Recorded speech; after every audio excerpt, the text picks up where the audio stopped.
জানানে যে তুমি প্ৰতিদিনে খোৱা নিমখ এচিডৰ পৰা প্ৰস্তুত কৰিব পাৰি? এই ভিডিঅ'টোত কেনেদৰে এচিড ব্যৱহাৰ কৰি সোডিয়াম ক্লৰাইড প্ৰস্তুত কৰা হৈছে জানি লোৱা। পৰীক্ষানলী এটাত সামান্য পৰিমাণৰ সোডিয়াম বাইকাৰ্বনেট পাউডাৰ লোৱা।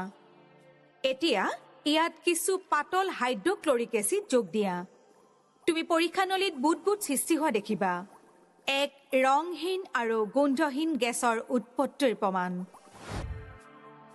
সোডিয়াম বাইকাৰ্বনেটে লঘু হাইড্ৰক্লৰিক এচিডৰ সৈতে বিক্ৰিয়া কৰি সোডিয়াম ক্লৰাইড আৰু পানী গঠন কৰে। লগতে কাৰ্বন ডাই অক্সাইড গেছ উৎপন্ন কৰে।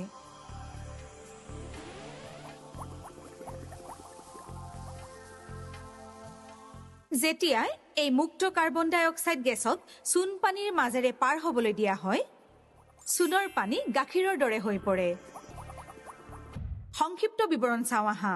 হাইড্ৰক্লৰিক এচিডৰ সৈতে সোডিয়াম বাইকাৰ্বনেটৰ বিক্ৰিয়াৰ ফলত কাৰ্বন ডাই অক্সাইডৰ উৎপত্তি হয়, যি ৰংহীন আৰু গোন্ধহীন।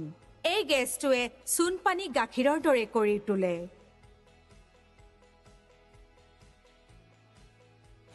তুমি জানানে যে এচিড আৰু ক্ষাৰকে ইটো সিটোৰ সৈতে বিক্ৰিয়া কৰিব পাৰে? জানিবলৈ আগ্ৰহী নেকি? আমাৰ আহিবলগীয়া ভিডিঅ'বোৰত এনে আৰু অন্যান্য বিক্ৰিয়াৰ বিষয়ে অধিক জ্ঞান আহৰণ কৰিব পাৰিবা।